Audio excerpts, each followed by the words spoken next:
One of the big questions every time it precipitates in New York City late in the season is whether or not they can capitalize on it with snow. And in this video, we're going to talk about why, despite being cold, New York City can't cash out the way you want it to. This was technically the first system that was even remotely capable of bringing snow. Did it bring any? Absolutely not. But I guess technically, if it was a few degrees colder, you could have seen snow. I think looking at Poughkeepsie, they actually don't even show when they have snow, so never mind. But like before this, New York City was in a bad drought. This precipitation happened with temperatures in the mid 50s. This wouldn't have really even amounted to any snow, if anything. And then you go back to here when it was in the 60s, so like, and you're in September, so obviously you can't snow. There was a really bad drought, and this sort of signaled a change, but none of these early precipitation events really could have been enough to really been snow based on temperatures. This actually could have been because it was like because it was just slightly above freezing, but New York City can't capitalize, and thus this entire somewhat cold period right here from December 1st through 7th, really November 30th through December 7th, you do not capitalize on it with any snow. Then it gets annoying. Mid 40s to low 50s from December 9th through 11th when loads of precipitation comes through. And then you have this round where, again, a lot of the days are kept up in the 50s. Eventually, though, temperatures do dwindle down, and you do get to this ultra cold period from December 20th through December 26th. And New York City has 2.8 inches of snow on December 21st and again on the 24th, as there is precipitation that comes through with temperatures below freezing. So in this really ultra cold stretch, right, particularly this stretch right here, there is a bit of snow to capitalize it off of.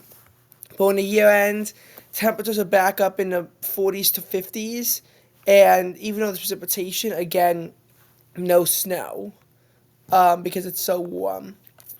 January was just really dry. It was one of the driest Januaries on record. So long periods of cold passed without any sort of chance of snow. For instance, January 3rd through 11th, every day had a high in the 30s. And January 4th through 9th in particular was a very cold period.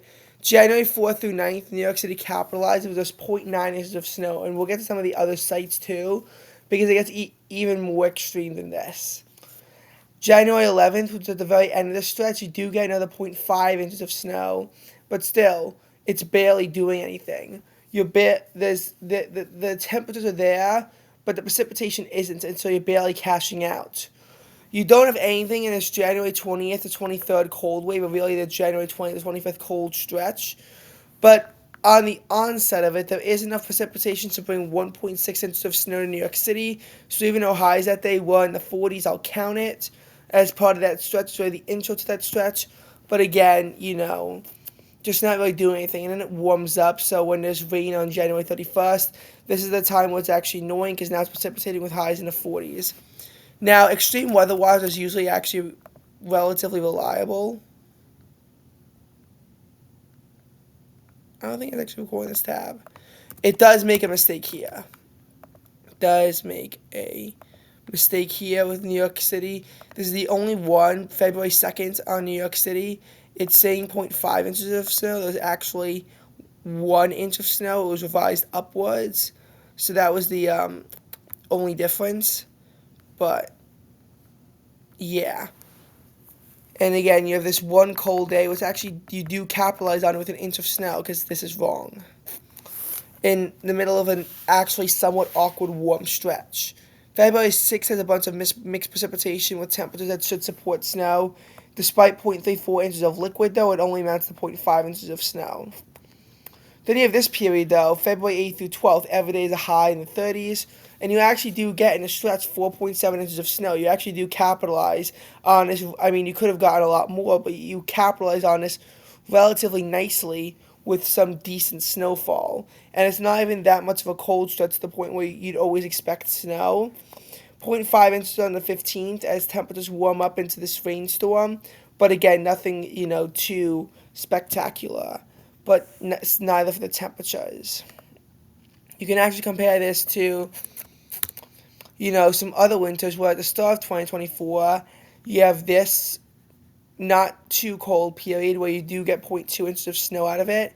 This cold wave from the 15th through the 21st, except for the 18th, which awkwardly rises above freezing, results in 2.1 inches of snow in Central Park. And it's not really that much cold to work off of, so this isn't really even part of a cold period. You have 3.2 inches, but there isn't really a giant cold period. And again, this from the 13th to the 20th, a somewhat cold period, you actually do get 5.2 inches of snow out of that. So there wasn't really even that much cold to work off of. That's why I'm saying 2024, 2025 was more disappointing than 2023, 2024, because relative to the amount of relative to the temperatures, 23-24 slightly outperformed given the temperatures, and 24-25 significantly underperformed, and at least 23-24 was wetter. And with wet, you always have a chance.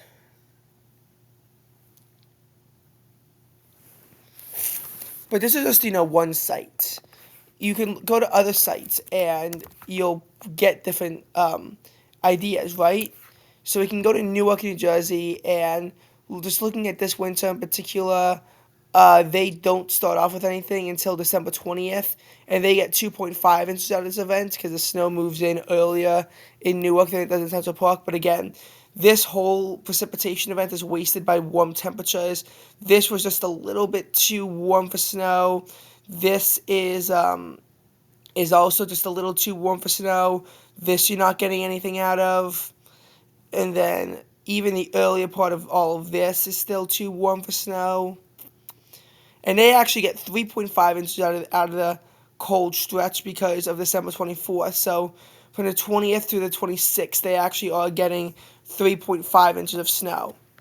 2025 rolls around, though, and again, during this whole stretch right here, they only get 1.3 inches of snow, despite almost every day having a high in the 30s for a long period of time. On the onset of this cold wave, they do get 2.4 inches. They don't get anything during the cold wave, but again, it's right before, so I'll technically count it. This precipitation event is wasted because temperatures are too warm. They get 0.5 inches on the one cold day on February 2nd. And then again, the 6th, they get 0.6 inches. And again, an event that's actually a little bit harder based on temperatures to support snow. During this cold stretch from the 8th through the 12th, they get 4.5 inches of snow.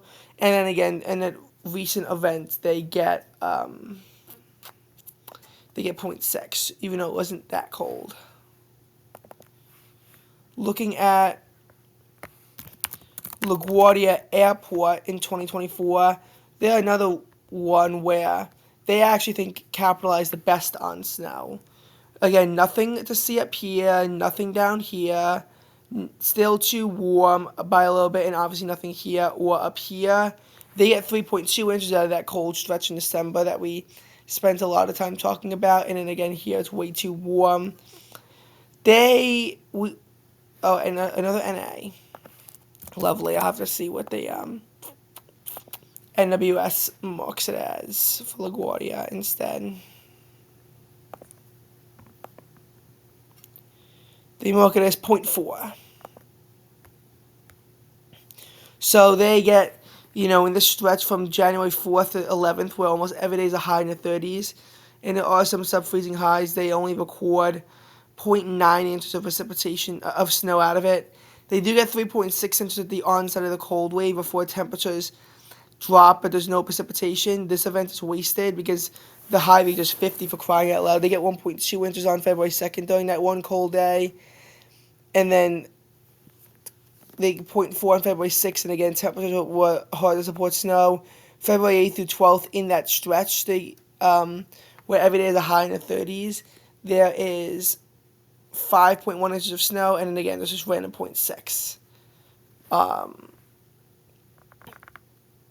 And Bridgeport, I don't want to really go into too much because they get more snow than everywhere else does, and they do even get cold periods more frequently than everywhere else does. So, it gets more interesting because they actually had more of a storm on January 11th, so they get the 1.2 inches that, no one else gets. And February 2nd also hits Bridgeport harder, so they get 2.5 inches. They can actually get 1.6 inches of snow out of February 6th because they're further north. They get 5 inches between the 8th and the 9th because it stays snow for longer. I mean, like, they just get more snow than us because they have the temperatures to support snow more often than we do.